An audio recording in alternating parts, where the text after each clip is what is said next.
Agora apareceu. Então, dentro do contexto geral do tema do nosso programa, do PIBID, aqui em Garanhuns,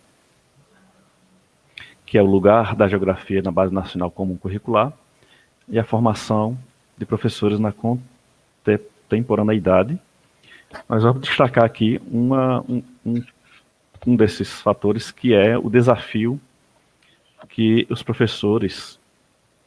futuros professores terão, principalmente no ensino médio. Essa questão que a professora Denise tinha adiantado, que ainda está em debate, mas é um debate que como será implantado, porque ele já é algo real, já está palpável e já está sendo aplicado em algumas escolas, e a partir do ano que vem, 2022, a BNCC no ensino médio será obrigatória em todas as escolas do país.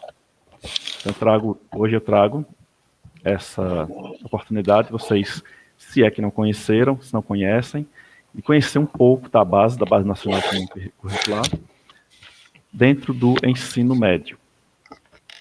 E dentro dessa perspectiva, a gente vai ver aqui alguns desafios e também oportunidades que vão surgir. Porém, concordo que sejam mais desafios do que oportunidades. Bom, a gente pode observar com maior nitidez, ter uma visão mais ampla do que é a base, uma visão mais resumida do que é a Base Nacional para o ensino médio.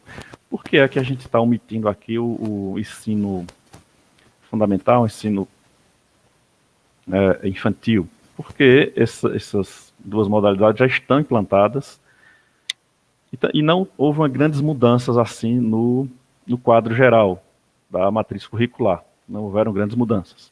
Já na Base Nacional do Ensino Médio, houveram mudanças bastante significativas, principalmente as que atingem as disciplinas de ciências humanas. Então é isso que a gente vai abordar aqui, claro, voltado para o professor de geografia, mas de uma maneira geral para as ciências humanas. Então vamos analisar esse quadro. Aqui, certinho assim. Nas competências gerais da educação básica, nós temos o ensino médio, e depois nós temos as áreas do conhecimento. Então a gente observa que não existe, ou pelo menos não mostra explicitamente, as disciplinas clássicas que conhecemos desde nossa vida como estudante teve início. O que nós temos são áreas de conhecimento no lugar das disciplinas clássicas, e que são quatro áreas. Todas as disciplinas que nós estudamos, e mais algumas que vamos ver aqui, foram integradas, foram adicionadas e agrupadas nessas quatro áreas do conhecimento, que são linguagens e suas tecnologias, matemática e suas tecnologias, ciências da natureza e suas tecnologias, e ciências humanas e sociais aplicadas. Sendo que tem uma observação muito interessante, principalmente para a nossa área de ciências humanas, que é essa daqui, ó. Esses componentes curriculares devem estar presentes do primeiro ao terceiro ano do ensino médio, ou seja, da primeira à terceira série, que é a língua portuguesa e a matemática. Mas como assim? E a geografia vai ficar onde nisso? É exatamente isso que vocês estão observando. As demais disciplinas, não é só a geografia, todas as demais disciplinas, sem ser português e matemática, língua portuguesa e matemática, não são obrigatórias nos 3 anos do ensino médio. Não são obrigatórias. É aí que vem o primeiro desafio da gente. Onde vai ser localizado o professor de geografia, o professor de ciências humanas, nesse novo ensino médio, a partir do ano que vem? Para onde é que ele vai? Claro, é obrigatório em algum desses anos aqui. Tem a carga horária, tem o currículo mínimo, tá certo? Mas esse currículo mínimo pode ser ofertado pela escola, pela rede de ensino, totalmente no primeiro ano,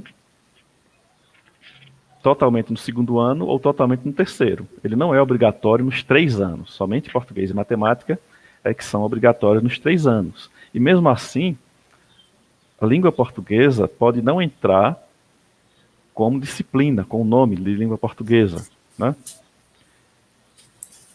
E nem matemática também, pode ser outras disciplinas. Isso depende do que a rede escolher. Então, a Base Nacional, junto com o novo ensino médio, trouxe uma flexibilização muito grande para as redes decidirem o que vão ofertar em suas escolas.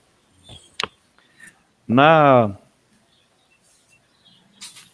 relatório geral da BNCC, estipula isso daqui. Ela estipula, né, que não exclui as disciplinas. A gente observa que não existe disciplina de geografia na BNCC, não existe disciplina de história. Apenas se comenta de língua portuguesa e matemática. Então ela não exclui, mas sim implica o fortalecimento das relações entre elas, requerendo o trabalho conjunto e cooperativo dos seus professores no planejamento e na execução dos planos de ensino. Então, o que a BNCC traz nesse momento é exigir uma certa integração entre todos os professores de todas as áreas, e não somente cada um por si.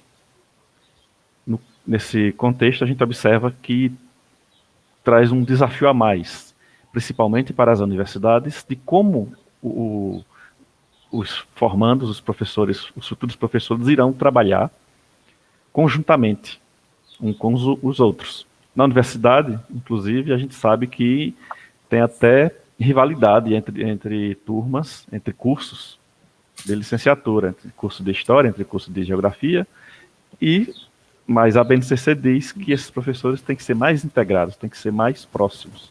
Então vai ser uma mudança muito grande e um desafio muito grande também para as universidades para formar os novos professores. Nas ciências humanas, a BNCC vai trabalhar esses 3 conceitos principais aqui, que é o território e fronteira. Observe que em nenhum momento vai existir na BNCC separar, né, disciplinas, geografia, história, sociologia e filosofia, que são as disciplinas que estão agrupadas aí nas ciências humanas e sociais aplicadas. Toda a conversa é feita sem apontar nenhuma disciplina, e sim elas em conjunto. Então, os conceitos são território e fronteira. Dentro disso, a gente pode observar nitidamente que se refere à construção da territorial dos estados, a configuração nacional, a configuração dos estados nacionais e como essas fronteiras evoluíram com o tempo, desde dos primórdios da humanidade até atualmente, como essas fronteiras são disputadas. O indivíduo, natureza, sociedade, cultura e ética. Então, nitidamente a gente observa que a parte humana está bem central na BNCC, política e trabalho. Então, a gente pode observar um pouquinho de geografia física, para quem prefere geografia física, aqui nesse aspecto natureza. Mas o grosso da BNCC, direcionada para as ciências humanas e sociais, é voltado para o humano, para o próprio ser humano. Mas isso é numa perspectiva de que a natureza também interfere no social, ou o social interfere na natureza. Então, não há direcionamento único para uma disciplina. Então, você não vai estudar, ou você não vai ensinar relevo por relevo. Você não vai explicar a geopolítica internacional por geopolítica internacional sem considerar todos os aspectos sociais que ali estão ligados. Então, o professor de geografia, nessa perspectiva, não vai ser mais professor de geografia, ele vai se tornar um professor de ciências humanas e sociais aplicadas. Não significa que toda a carga horária de uma determinada escola vai ser jogada para cada um. Aí depende da rede. Eu vou mostrar aqui para vocês como é que o Estado de Pernambuco fez a sua grade curricular para as escolas de ensino médio, para a gente ter uma ideia de como pode funcionar. De repente, pode ter escola que utilize professores de história, professor de geografia, para dar aula de ciências humanas, e não de disciplinas isoladas. Essa teoria, né, esse conceito de disciplina isolada não existe mais para a BNCC. Inclusive, não existe mais para matemática, não existe mais para química, não existe mais para física. Porque o próprio Enem já não é mais o mesmo. Ele não pede mais, não vai pedir mais nenhuma disciplina isoladamente. O que ele vai pedir é a concentração do estudante, vestibulando no caso, que possa resolver problemas utilizando diversas ferramentas essas que foram aprendidas no ensino médio. É assim que vai funcionar o ensino médio a partir do ano que vem, com os primeiros anos. Depois é que vai integrar os outros anos, né? Antigamente, e até atualmente, as redes de ensino pediam os objetivos dos conteúdos que a gente iria aplicar. Então, com o novo ensino médio, não existe mais esse conceito de objetivos. O que existe é a aplicação de competências e habilidades. A gente vê nitidamente que o foco aqui é no aluno, no estudante. Então, nós precisamos ou devemos desenvolver competências e habilidades nos estudantes, não mais ter um objetivo com aquele conteúdo. Mas o que é competência? O que é habilidade? Podemos conceituar aqui rapidinho competência como sendo a mobilização de conhecimentos e aprendizados para solucionar um problema e atender a uma necessidade. Então você é competente para fazer alguma coisa. Então vamos usar uma analogia, como você é competente para fazer um bolo, cozinhar um bolo. E as habilidades são a forma de transformar conhecimentos específicos, em ações para se chegar a determinado objetivo. A gente observa que uma coisa complementa a outra. As habilidades estão dentro de uma competência. Nós temos uma competência, fazer o bolo. Para fazer o bolo, necessita de quê? Necessita de algumas habilidades que se deve ter para chegar àquele objetivo, para atender àquela necessidade de fazer o bolo. E que habilidades seriam essas? A habilidade de bater os ovos para fazê-los ficar no ponto correto, a habilidade de misturar a massa, a habilidade de colocar os ingredientes no ponto certo. E com isso, com o conjunto dessas habilidades, vão permitir que a pessoa tenha a competência para fazer e atender àquela necessidade. Então, o conceito de competência e habilidade foca diretamente no estudante, desenvolver competências no estudante a partir de habilidades que serão aprendidas por ele. Esse é o foco da BNCC.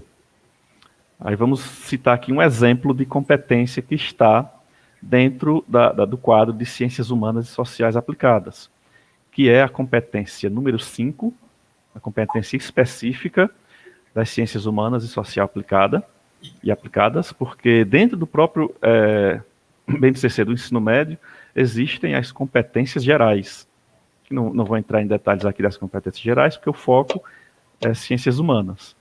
Então, a competência 5, competência específica 5, diz o seguinte: reconhecer e combater as diversas formas de desigualdade e violência, adotando princípios éticos, democráticos, inclusivos e solidários, e respeitando os direitos humanos. Então essa seria a competência. A escola, a rede e os professores Veja, não é um professor, são todos os professores de ciências humanas têm essa, digamos, obrigação ou essa incumbência de fazer com que os estudantes desenvolvam essa competência, reconhecer e combater as desigualdades e violências humanas. Aí, para que ele desenvolva essa competência, ele terá que desenvolver também algumas habilidades que estão aqui. Por exemplo, compreender e analisar os fundamentos da ética em diferentes culturas, analisar situações na vida cotidiana, identificar diversas formas de violência física, simbólica, psicológica, etc. Analisar e avaliar os impasses éticos políticos decorrentes das transformações científicas e tecnológicas no mundo. Então, desenvolvendo todas essas habilidades, é que pode-se imaginar que o estudante conseguiu chegar a essa competência aqui. E ele tem que mostrar. Não é apenas estudar, fazer uma prova e responder certo ou errado. Responder aquela prova de marcar X e passou de ano. Não é assim que funciona, ou pelo menos não é assim que deve mais funcionar o ensino médio. E nem o ensino fundamental também. Ele tem que mostrar a competência que foi desenvolvida. Mas e esse monte de códigos aqui? O que significa isso? Sei que alguns de vocês já leram, alguns já têm conhecimento disso, mas alguns também não têm. Mas que vão precisar ter essa codificação, que também tem no ensino fundamental, também tem no ensino infantil, que é a codificação das habilidades que devem ser aprendidas pelos estudantes.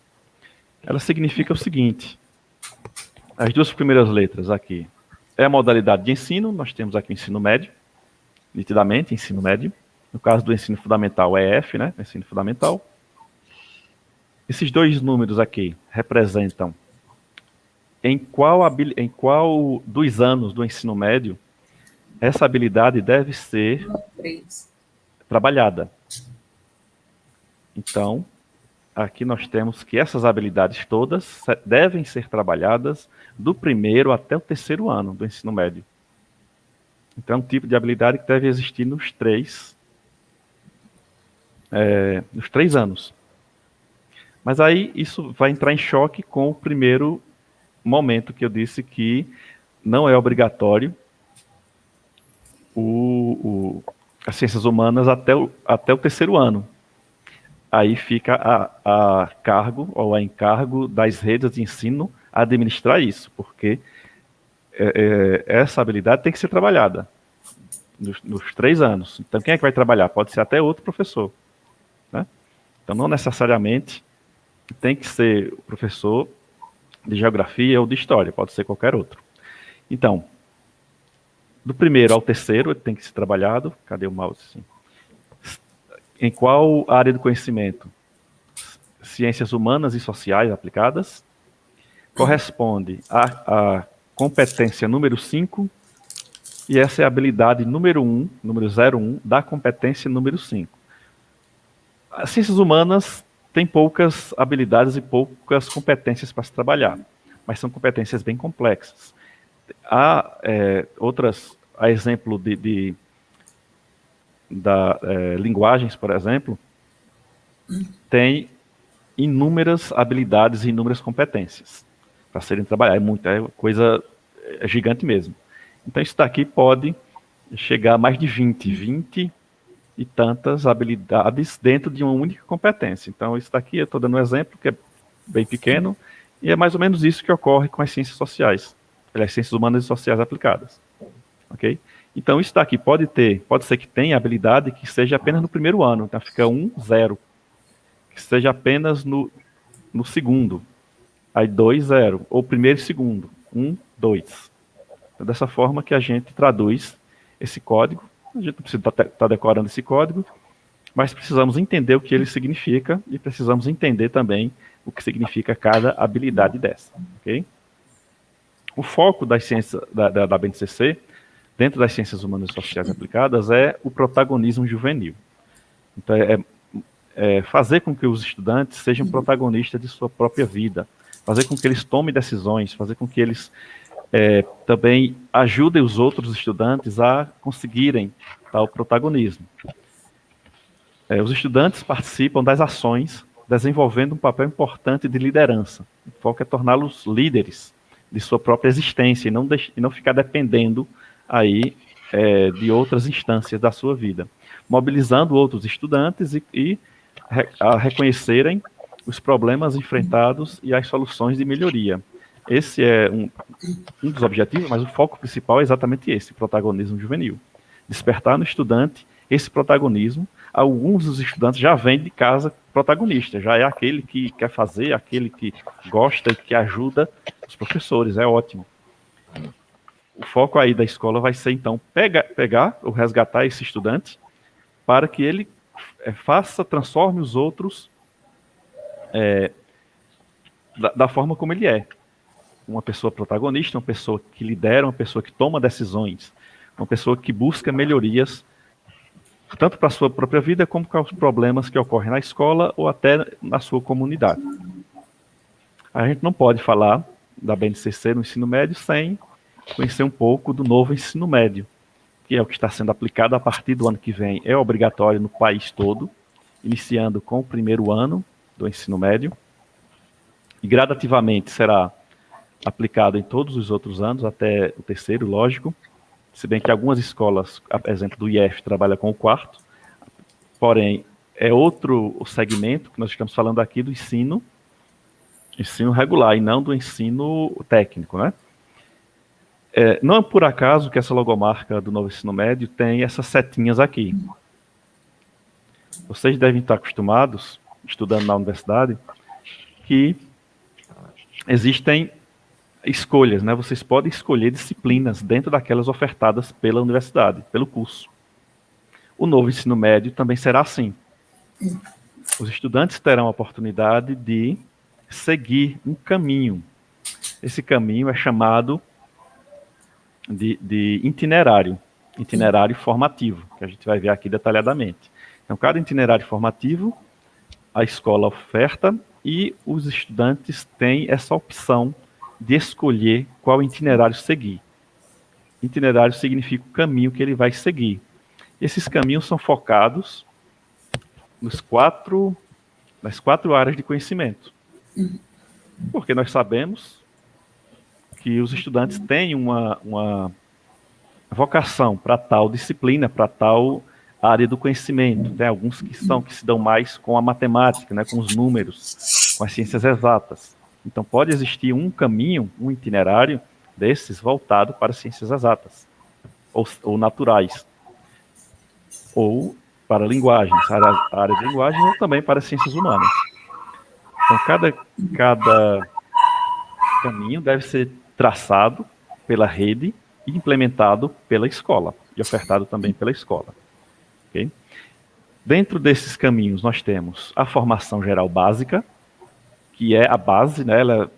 Ela é obrigatória, está dentro da BNCC, da Base Nacional, e os itinerários, que são aqueles que o aluno escolhe, que é a opção de escolher. Então, tem a base, que é obrigatória para todos. Veja, a formação geral é obrigatória para todos os estudantes da escola. Não estou dizendo que aqui vai ser disciplinas separadas, não, tá certo?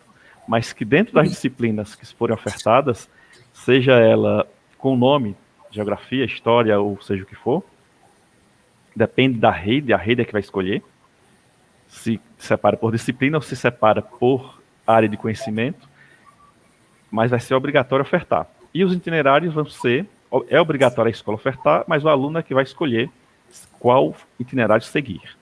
Ok? Com isso, eu trago aqui um exemplo da rede estadual de Pernambuco,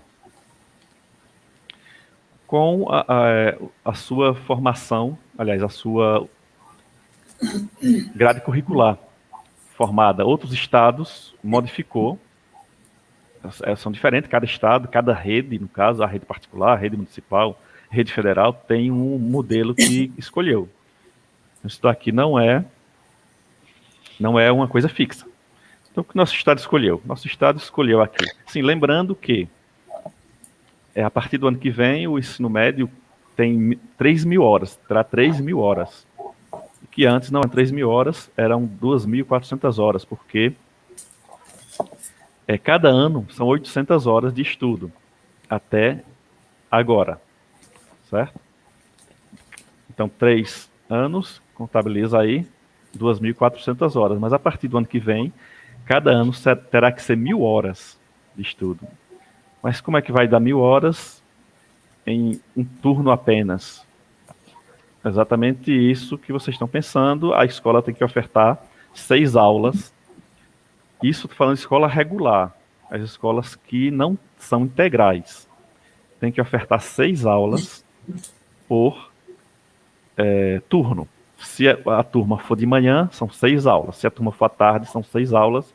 Se a turma for à noite, 6 aulas. Só não sei como a rede vai fazer para dar 6 aulas à noite, mas tem que fazer. Para escolas que já são integrais, já está tudo de boa, já tem mais de 3.000 horas, tem escola de 3.500 horas, tem escola de 4.500 horas. Somente, isso aqui só vai impactar nas escolas regulares. Então, no primeiro ano, o Estado de Pernambuco dividiu a carga horária em 800 horas da formação geral básica. Então, as disciplinas obrigatórias, aliás, as competências obrigatórias estão aqui, nas 800 horas, para todo mundo. E na parte de itinerário formativo vão ser 200 horas. Certo? 200 horas. O segundo ano vão ser 600 horas para a formação geral básica e 400 horas para itinerários formativos. E o terceiro ano são 400 horas de formação básica e 600 horas de itinerário formativo. Isso daqui tem que ser obedecido. São 1.800 horas de formação geral básica. Tem que existir, porém distribuída durante os 3 anos. A rede é que vai escolher. Se a rede quiser, por exemplo, colocar aqui 1.000 horas só de formação geral básica e depois distribuir o resto, pode colocar. Se a rede de ensino quiser colocar as 1.000 horas aqui só de itinerário, ela também pode colocar. E trabalhar todo o itinerário no primeiro e no segundo ano. Então depende da rede. Cada rede tem a sua autonomia para fazer, montar esse quebra-cabeça de grade curricular. E o que são itinerários formativos? São um conjunto de unidades curriculares, então veja que nós já mudamos de nome aí, não existe mais disciplina. Como já tinha falado antes, não existe mais esse nome disciplina. Até dentro da BNCC já não fala mais em disciplina, e sim em componentes curriculares. Ok? E dentro do novo ensino médio, também já não é componente curricular, e sim unidade curricular. Então, os itinerários formativos são um conjunto de unidades curriculares que os estudantes podem escolher no ensino médio. Sendo que essas unidades curriculares não são disciplinas que nós conhecemos, disciplinas clássicas. Não é geografia, não é sociologia, não é história, não é matemática, não é biologia, não é química. E sim, unidades curriculares que são desenvolvidas de acordo com a habilidade do professor. É isso mesmo que vocês estão ouvindo. O professor tendo a habilidade para fazer e direcionar determinado conceito, ele vai trabalhar aquilo ali dentro das turmas, para todas as suas turmas. E outra novidade é que esses itinerários formativos ocorrem de 6 em 6 meses. Então não é uma disciplina que tem que ter 4 bimestres, terminou e passou, não. Cada itinerário se trabalha por 6 meses, é como um semestre de universidade. Trabalha por 6 meses, no outro semestre já é outro itinerário formativo. Lembrando, aliás, outra unidade curricular. Todas elas dentro do itinerário que foi escolhido. Mas a gente vai explicar isso melhor. Então, os itinerários se aprofundam nos conhecimentos de uma área de conhecimento. Ou seja, cada itinerário se foca em uma área. Pode ser matemática, pode ser linguagens, pode ser natureza ou pode ser humanas. E a partir daí, o aluno escolhe seguir aquilo que lhe chama mais atenção. Então, o foco do novo ensino médio é chamar a atenção do estudante para aquilo que ele gosta. As redes de ensino têm autonomia para definir e ofertar as unidades curriculares de acordo com aquilo que construiu. Então, quem vai construir os itinerários são as redes e quem vai criar as unidades curriculares também são as redes. Lembrando que o estudante não vai escolher unidades curriculares aleatórias. Ele escolhe o itinerário. E dentro daquele itinerário, ele tem que seguir todas as unidades curriculares que forem, que estiverem dentro daquele itinerário. Os itinerários têm que se basear dentro dessa estrutura, desses eixos estruturantes aqui, que é a investigação científica. Então, tem que ter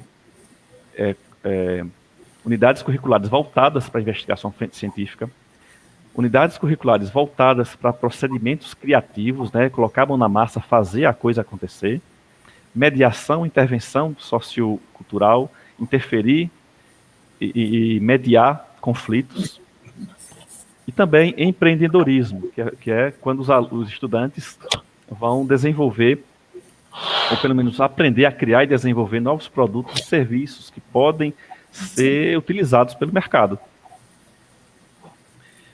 No caso do nosso exemplo, da rede estadual de Pernambuco, os itinerários foram divididos em trilhas específicas, e também em trilhas integradas. As trilhas específicas é referente a cada área do conhecimento. Então, nós temos aí trilhas específicas das ciências humanas e sociais aplicadas, que é o direitos humanos e participação social, e juventude, liberdade e protagonismo. Agora, veja, esses direitos humanos e participação social é uma trilha, e a juventude, liberdade e protagonismo é outra trilha, que equivale a um itinerário, certo? Só que o Estado mudou o nome, ou agrupou com nome diferente. Aí cada rede, como eu tinha falado, tem a sua autonomia. Então, o estudante vai escolher, dentro dessas trilhas aqui, isso se a escola oferecer. A escola tem autonomia também de escolher. Não é uma coisa feita de cima para de cima para baixo, não. Como a gente está um pouco acostumado.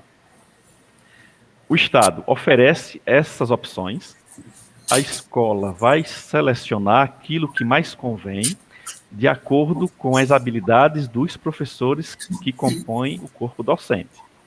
Então, se tem professores que trabalham melhor direitos humanos e participação social, então a escola pode oferecer essa trilha aqui.